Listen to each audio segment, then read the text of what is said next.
حدیث کې راځي کل مولود یولد علی الفطره، کوم یو انسان چې دنیا ته راځي ناغه په فطرت د اسلام پیدا کی، یعنی دې معصوم کې الله تعالی دا استعداد او دا قوت لري چې دې په دین باندې خپل ژوندۍ تیرول شي. فابواه یهودانه او یمجسانه او ینصرانه،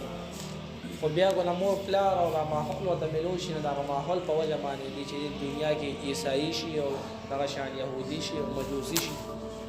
د اور عبادت کی او نور خلق مسروان شي، هغه دنیا ماحول وته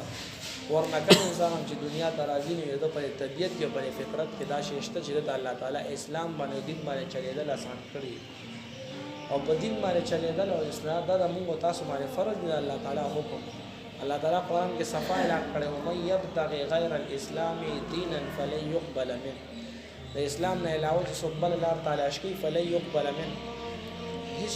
هیڅ چره بچی الله تعالی عزت نه د لار او دنه قبول نشي.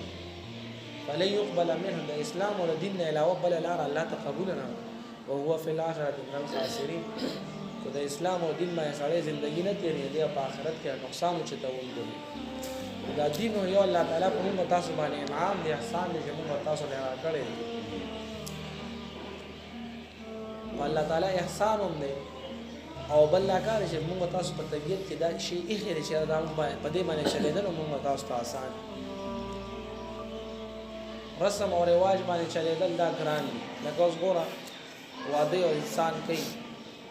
حدیث صفا شریعت ته قوت کی ولیمه او قوت نه کی نو مکه لیکن ګران سي خدای شان چره مہر دی خپل وس او مقدار تو او هغه مطابق مہر وي. ته چې اوس تیرې په لګونو په زرګونو باندې ازما کې هغه لیکي دا خو ته په شریعت عمل نه کوي، نو په شریعت باندې عمل کې نو آسان هم دی، رشتہ دغه فتنه او جګړه ته نه پیدا کی. نو شریعت الله تعالی موږ تاسو ته یو طریقه راکړی چې انسان ته ژوند تیرول شي، اوس په دې طریقه باندې زموږ تاسو ژوندۍ راشي او مستقل په پاتې شو. لکه موږ تاسو لپاره چې نبی رسول الله په دعاګانو کې دا دعا مونږ ته خولې، تاسو دا دعا ډیره وایي، یا الله زما د خپل او زما د قدمونو خاص کوي چې د شادان کې راخپین ځای کنه دا دعا وایي اللهم ثبت قدمي، چې خپین ځای کنه دا وخت دا دعا وایي چې یا الله زما د قدمونو زما د خپل مضبوط کی یوم تزل فيه الاقدام، هغه ورځ باندې چې باندې باندې قدمونه اوخوي،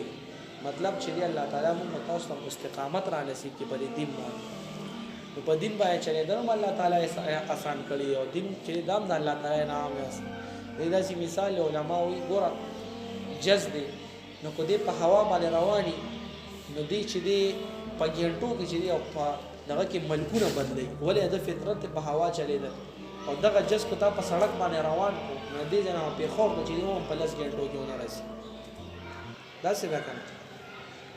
دا خرګاړې دې پس مکه رواني خپل رفتار کوي چې په اوای کسو کې په اوا یو منټ هم نشي کېږي. د انسان د فطرت او طبيعت الله د اسلام ته جوړ کړی دی، یعنی دې په دین باندې چلیدل انتهایی آسان دی. دوستان غرض مې دې خبره ده په دین باندې چلیدل چې انتهایی آسان. پروز ګیره په هودل لیدا موږ استاد دین د اسلام ګیره پر اسلام نشته ګومس په کې وها یې چې مطلب تیل یا کو سوار کول شي ورکړي او چې خره نو پیسې هم په خرج کې نه د به انتظارم کې ګناه بم غټه نو څومره ګران کار شو،